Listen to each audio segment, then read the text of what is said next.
么样的机缘之下跟台南市结缘，然后而进一步担任我们的青团？台南市と知り合ったきっかけと、それで新陳代謝になったきっかけと教えていただけますか。はい、もともと私台南の友達がすごいいっぱいいて、で友達に会うために台南に来たことがきっかけです。刚开始的时候，一个机缘就是说，因为有很多的朋友在台南，所以在台南拜访朋友的时候，所以就是认识了台南。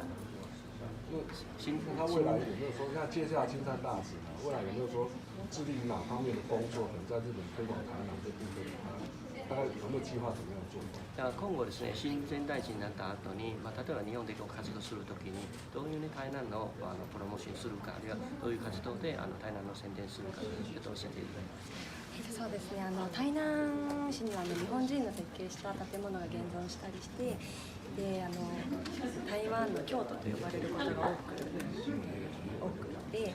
それで私もこの素晴らしい親しみ深い台南市のことを日本の人々にもっと知っていただきたいと思っていて、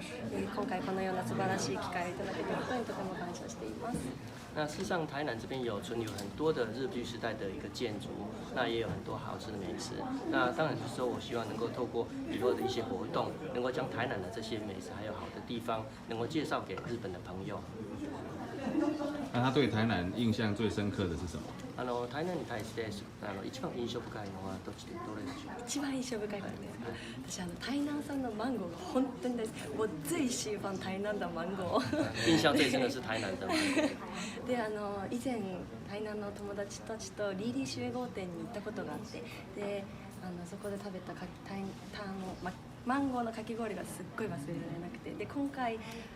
ツアーの中にそのリリー集合店がまた行けるということで本当に楽しみにしています。那之前因为来台南的时候，经过朋友的介绍，然后有到台南的丽丽冰果店去，然后吃了台南的芒果冰，真的到现在还是一直很难忘。所以这一次在市总的安排的行程里面，也有西丽丽冰果是要去看一下，所以也很期待，也很高兴。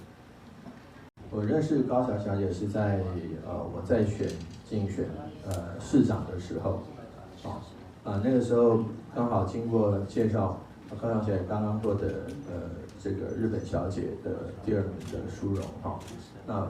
感到非常非常的高兴。她又热爱台湾又热爱台南那我们那时候就想说，如果选上了，希望也能够多跟高桥小姐在观光上邀请她到台南。那现在我这个选上之后，就积极要联络高桥小姐能够有机会，那也非常感谢她没有忘记过去我们这个选举的时候能够有做一个这样子一个有君子之约那非常谢谢。那今天高桥小姐等一下她就有机会到台南市的各个景点直接去品尝美食，看漂亮的这个风景那我们也期待这个各位好朋友，其实台湾、台南在日本，我们有很多很多的民间交流，很多的在日本观光旅游中，台湾的旅客占了前几名。那在台南的外籍观光客中，日本的旅客也占相当重要的位置，所以双边的经济、贸易、文化、观光的交流是络绎不绝的。